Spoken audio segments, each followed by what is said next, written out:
Oahu, the gathering place of the Pacific, a place of raw beauty, ancient history, a royal palace, and the capital city.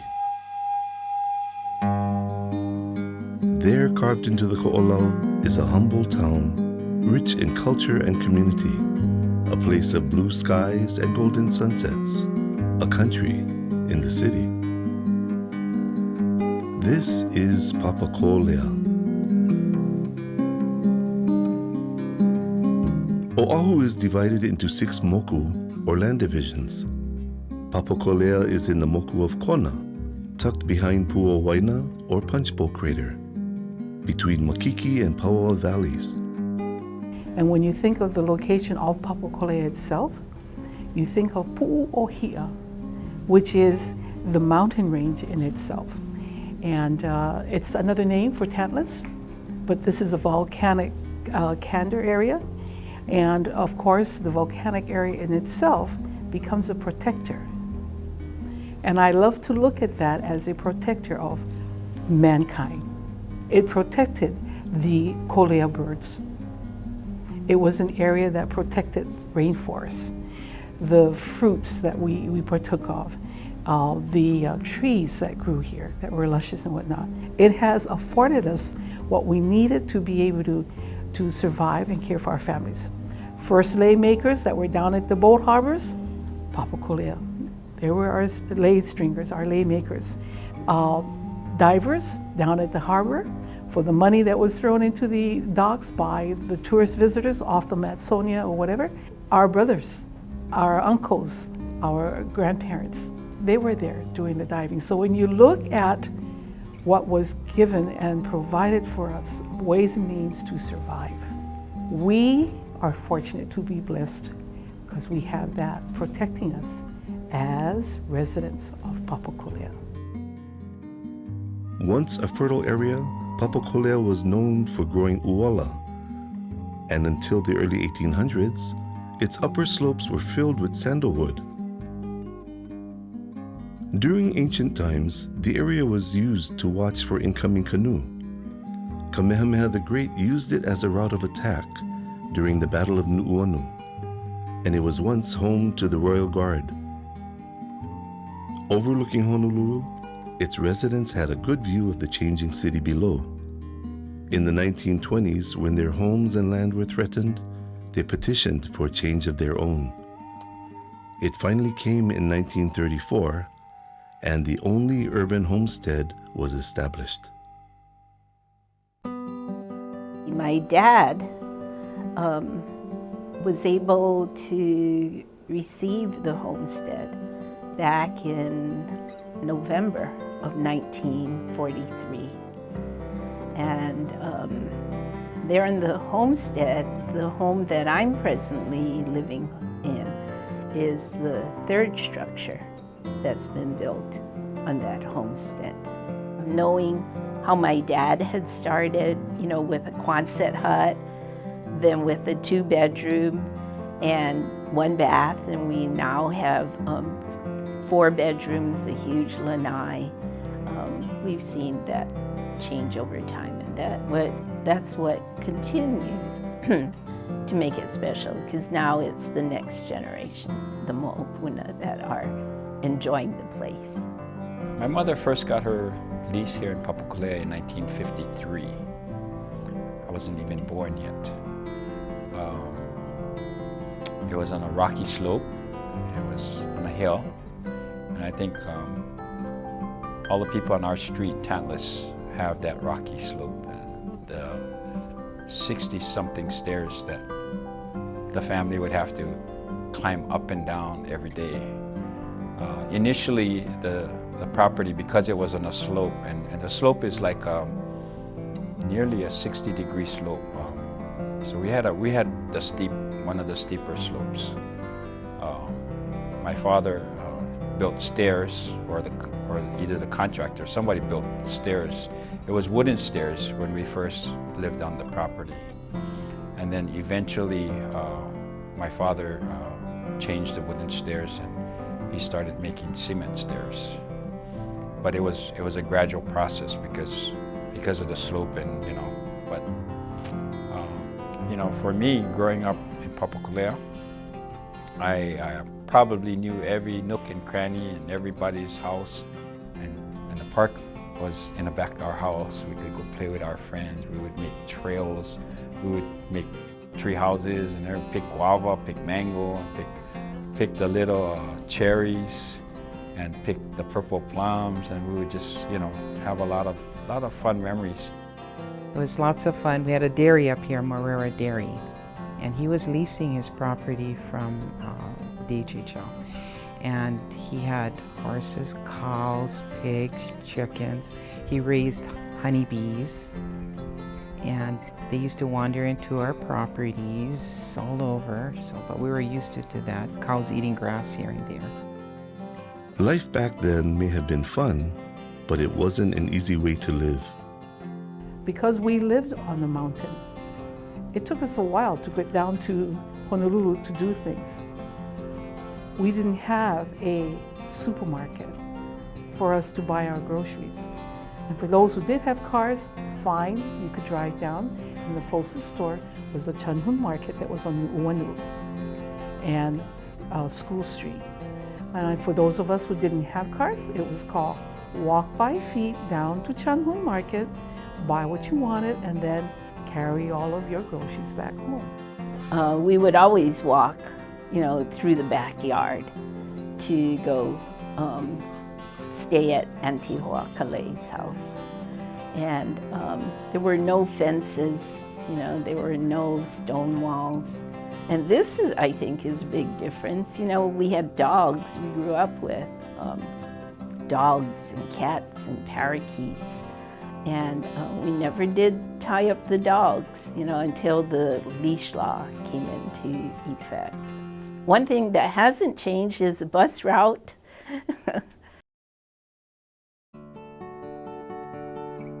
Before modern development, Papakolea used to look very different.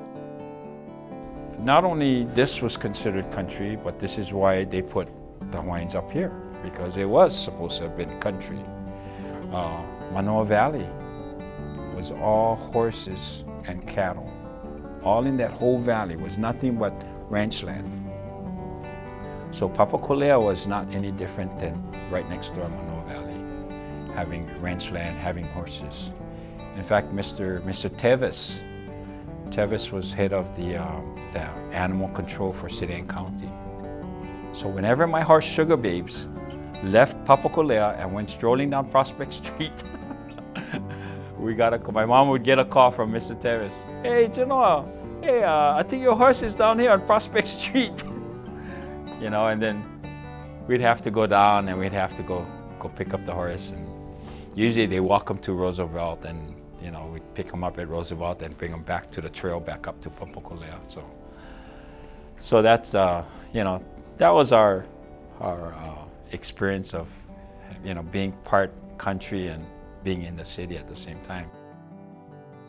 Despite being close to the city, Papakolea has always had an identity of its own. I think through the 50s and part of the early 60s, we had the preschool up here, which was very important because it gave us a really enriched environment of learning our culture and respecting the teachers and learning some of our language, our hula and things like that too, and how to sing in Hawaiian and do crafts in Hawaiian. And it prepared us for kindergarten, wherever we ended up in our different schools. Gave us a good foundation. You know, you're from Papakolea, we talk about the wagon, the man that came around with the wagon. In fact, we were talking about the Manapua man that would come around with a stick on his shoulders, and he carried 2 tin cans, and Manapua pepeao, Manapua pepeao, you know, and eventually it had evolved to Asuk and his truck. And we called him Asuk because that means, I think it means old man. But Asuk would come with his wagon, and it was a black truck and had a red door on it, and he would always open it up, and then, you know, we can either buy marbles, we can buy Snickers bars, we could buy Butterfinger, we could buy Almond Joys, we could buy M&Ms, you know, all of these, and we can get soda, you know, from Asuk's wagon. And so he would always come down in the back of Iokea Street, and so we would always run down there. And all the community, all the families would come down. And one of the neatest things is that he knew the families, and sometimes the families that were having a hard time financially, he would do a credit, give them credit, or give them, you know, write it down in his book and just write the name and just write how much and what they took. And it was interesting that he would know and remember the families, because he would go, come back, and then when payday came, they would pay up their debts. You know, so Asuk was really a good memory for all of us that grew up with the man with the wagon. But my favorite thing to do when I was home was to go hiking in the back of the house, kind of amongst the remains of our old house, and just pretend that I was in some different world. And there's a little stream that flows in our community, and right across the stream is where we used to keep a cow that we have. We called him Sam, and he was in the pasture across the way, and we would go visit him and check on him until one day when we sat at dinner, my parents announced that he wasn't there anymore. Where did he go? And they said, you never mind, just eat your dinner. We used to have hula classes provided by the Parks and Recreation Centers. My first teacher was Adeline Lee, and following Adeline Lee was Alice Namakelua. And then there was Noilani Mahoi. And just about the time that I was about 14, 15 is when Auntie Huakale Kamau invited me to be a part of her halau. And that's where I was introduced into more of the kahiko and more of the study of the art form in itself. Auntie Huakale had a vivid love for the art form of the hula. We used to have our practices at first in her garage. The home that Auntie Huakale lived in was the actual home of Auntie Iolani Luahine.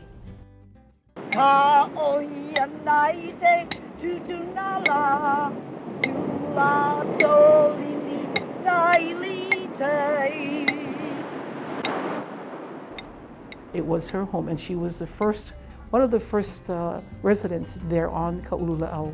So for us, it was an honor to know that we were in the home of Auntie Io and that we were dancing with her niece. Hula is still in the DNA of Papakolea, as is sense of community and cultural pride, all of which are celebrated at the annual Papakolea Health Fair. My platform as Mrs. Hawaiʻi International has been to encourage youth and their families to get out and get active so that they can have healthier bodies, minds, spirits, and family relationships. And so when I won this title, I really wanted to come back and let this community of Papakolea know how much of an influence they have on me and the woman that I've become, the mother that I've become. I wanted the world to know this is where I came from. This is why I am who I am. And my community might be small, but it's doing big things.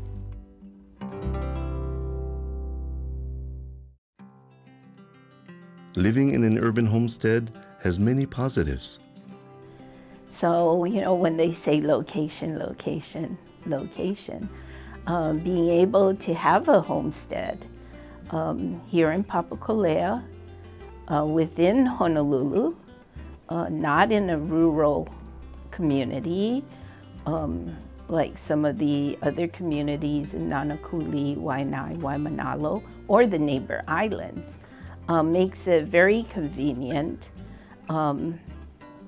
as I believe, for people to access higher education, meaning that the opportunities to attend the community colleges are quite convenient.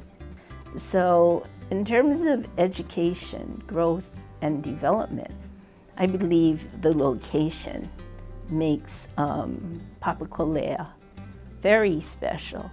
And the opportunities are here for the homesteaders to be able to take advantage of it. And we're so lucky to be in the middle of the city too, where a lot of things were around us to take advantage of. Yeah, special classes, special places to go to enrich our lives. Good experience being in Papakolea, being an urban Hawaiian.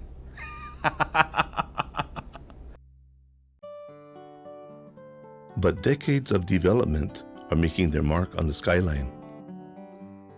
But just looking at my view here, that I can see Diamond Head to Makakilo from where I live, which I'm very fortunate of this $1 million view, and Punch Bowl is right there, we can see it, is that technology, progression, seeing the future, people saw it. That's why it looks like Chicago and New York City right now looking out. Because when I was little, I could see the entire ocean. All blue ocean, everything. Now I'm lucky to see the ship leaving the main harbor, Honolulu Harbor. I have to see it little bits and pieces throughout the buildings. Whereas I could see it from the beginning to the very end passing Diamond Head before. Very, very sad to know that there's going to be construction that's going to be blocking the ocean view. I mean, when I was small, growing up in intermediate, elementary school, I knew when surf is up. Today I know when surf is up, but I can only see certain points, and eventually those points are going to be disappearing. But back then, I knew when the surf was up, I know how big the surf was up, and I could tell you the size, because when you saw a lot of white water, you knew it was big. But when you saw the little small ones, you know, it's maybe 2 feet, 3 feet, you know, you could tell. So it's going to be pretty sad for my children, my grandchildren, and my posterity continuing forward to lose that view up in Papakolea. The view may be changing, but one thing that isn't is the people of Papakolea. Our environment was rich because we had people that were talented and gifted that gave back to the community. And we were the opio. Now we're the kupuna level of our community, or getting there anyway. And we're giving back in our own way. And helping our opio to grow and to accomplish and to feel successful in what they're going to be doing in the future. When you look at the efforts of this younger generation, you just know that there is something for the future. I, myself, as an urban Hawaiian, I do very strongly believe that it's important for me to be able to pass down to my grandchildren, to my mo'opuna, the Hawaiian values and traditions. That's probably the biggest lessons I've learned about how important it is to be rooted in my identity, to know my culture, to know who I am, where I came from, you know, and learn that that's what true aloha is. Aloha is taking the knowledge that you've been given from your kupuna, from your makua, and sharing that with others without expecting anything in return, except that they go out and continue to share what you teach them. Papakolea's connection to its past is also carried on today through groups like Tutu and Me, a free traveling preschool teaching Native Hawaiian values and ideals. I really appreciate the Tutu and Me program because it's like the opening of the education process for our grandchildren.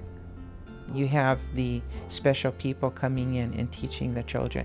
Because when they're teaching the children, they're sitting on the floor and learning all these things. It's the parents that are learning too, how to be better parents. So it's a two-way street. All the way around, it benefits, yeah. It started off as a way for me to get out of the house and interact with other moms.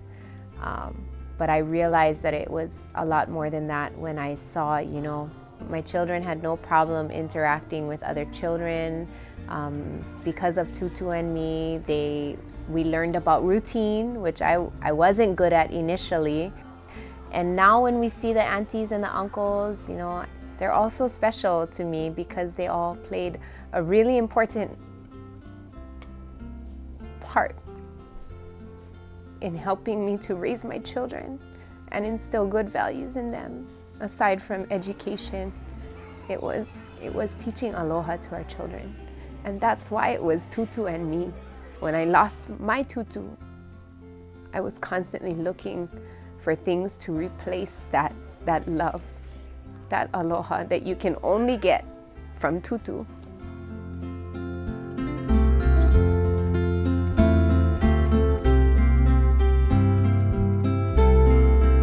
Papakolea, still a family, still a community, still a country in the city.